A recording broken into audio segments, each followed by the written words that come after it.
এই মুহূর্তের বড় খবর, মহিলা নির্যাতন, সাইবার অপরাধ দমনে কড়া আইন চেয়ে অমিত শাহকে চিঠি লিখলেন মমতা বন্দ্যোপাধ্যায়। কলকাতার আইন কলেজে ছাত্রীকে গণধর্ষণের ঘটনায় এখনও সরাসরি মুখ্যমন্ত্রী মমতা বন্দ্যোপাধ্যায়ের কোনো প্রতিক্রিয়া জানা যায়নি, কিন্তু তিনি যে মহিলাদের উপরে অত্যাচারের ঘটনায় ভীষণ রকম উদ্বিগ্ন তা এবার স্পষ্ট করে দিলেন।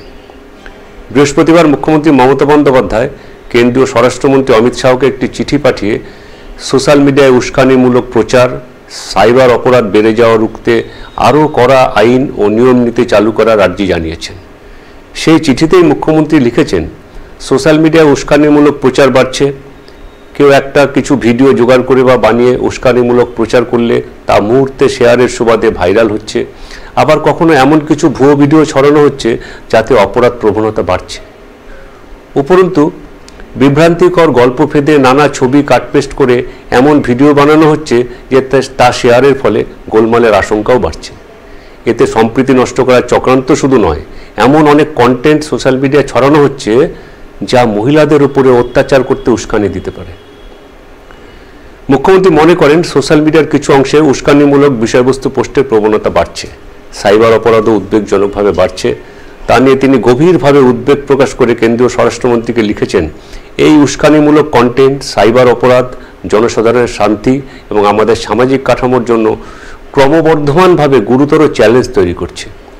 সাম্প্রতিক সময়ে লক্ষ্য করা গেছে যে সোশ্যাল মিডিয়ায় প্রচারিত উস্কানিমূলক কিছু গল্প, বিভ্রান্তিকর কিছু কথা, ভুয়ো ভিডিও সমাজের কিছু অংশের মধ্যে অপরাধমূলক প্রবণতা বাড়িয়ে দিচ্ছে। কিছু কিছু কন্টেন্ট শুধু ভুল তথ্যই ছড়ায় না, বরং সাম্প্রদায়িক অনুভূতিতে উস্কানি দেয়, হিংসা উস্কে দেয় বলে মুখ্যমন্ত্রী লিখেছেন। তিনি মনে করেন এই ধরনের উস্কানিমূলক কন্টেন্ট সামাজিক সম্প্রীতি ব্যাহত তো করেই, মহিলাদের বিরুদ্ধে অপরাধে লিপ্ত হওয়ার আশঙ্কাও বাড়িয়ে দেয়। এটা কিন্তু খুব গুরুত্বপূর্ণ। কলকাতার আইন কলেজে ধর্ষণের পরে মুখ্যমন্ত্রী মমতা বন্দ্যোপাধ্যায় চিঠি লিখছেন কেন্দ্রীয় স্বরাষ্ট্রমন্ত্রীকে। সেখানে তিনি বলছেন মহিলাদের বিরুদ্ধে অপরাধে লিপ্ত হওয়ার আশঙ্কা কীভাবে বাড়ছে। এরপরে চিঠিতে মুখ্যমন্ত্রী ডিজিটাল প্ল্যাটফর্মের তাৎক্ষণিক এবং ব্যাপক অপব্যবহারের প্রসঙ্গ টেনে এনে লিখেছেন, সাইবার অপরাধের ভয়াবহতা, জটিলতা এবং এর ক্ষতিকারক প্রভাব বাড়ছে।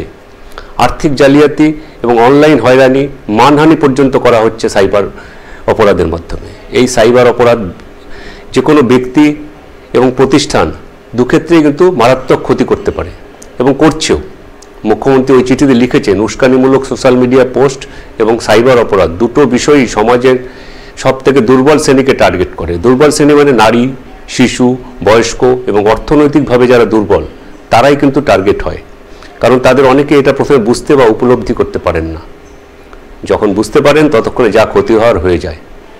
মুখ্যমন্ত্রী ওই চিঠিতে লিখেছেন, এই উস্কানিমূলক কন্টেন্ট, সাইবার অপরাধ সামাজিক বৈষম্যকে আরও বাড়িয়ে দিচ্ছে, আমাদের জনসংখ্যার একটা বড় অংশকে গভীর মানসিক, আর্থিক এবং সামাজিক দুর্দশার মুখোমুখি করে দিচ্ছে। তাই মুখ্যমন্ত্রী কেন্দ্রীয় স্বরাষ্ট্রমন্ত্রীকে লিখেছেন, সাইবার স্পেসে উস্কানিমূলক বিষয়বস্তু তৈরি করা, তার প্রচার করা, অপরাধমূলক উদ্দেশ্যে এই সব কাজকর্ম সংগঠিত করা বন্ধ করতে হবে এবং সেই জন্য কঠোর আইন প্রণয়ন করতে হবে। সেই সঙ্গে ডিজিটাল মিডিয়া সম্পর্কে আরও সচেতন করতে পর্যাপ্ত প্রচারের জন্য তিনি অনুরোধ করেছেন। কন্টেন্টের ভুয়ো কোনটা, সঠিক কোনটা সেই ব্যাপারে সব স্তরে প্রচার করার ব্যবস্থা করতে হবে। ডিজিটাল মিডিয়া ব্যবহার প্রসঙ্গে সুষ্ঠু নীতি প্রণয়নের কথা লিখেছেন মুখ্যমন্ত্রী, যাতে কেউ যাচাই না করেই শেয়ার না করেন সেটা নিশ্চিত করতেও ব্যবস্থা নিতে হবে। এই প্রসঙ্গেই মুখ্যমন্ত্রী কেন্দ্রীয় স্বরাষ্ট্রমন্ত্রীকে লিখেছেন, ডিজিটাল সাক্ষরতার কর্মসূচির কথা ভাবতে হবে এবং গোটা দেশে আরও সেই ডিজিটাল সাক্ষরতা বাড়াতে হবে। পরিশেষে মুখ্যমন্ত্রী কেন্দ্রীয় স্বরাষ্ট্রমন্ত্রীকে লিখেছেন, নিরাপত্তা, সামাজিক সংহতি, আমাদের নাগরিকদের কল্যাণের জন্য এর গুরুত্ব প্রভাব বিবেচনা করে যদি এই বিষয়টিকে অগ্রাধিকার দেওয়া হয় তবে আমি কৃতজ্ঞ থাকব। এখন এই পর্যন্তই, আবার ফিরব অন্য কোনো আপডেট নিয়ে। ধন্যবাদ।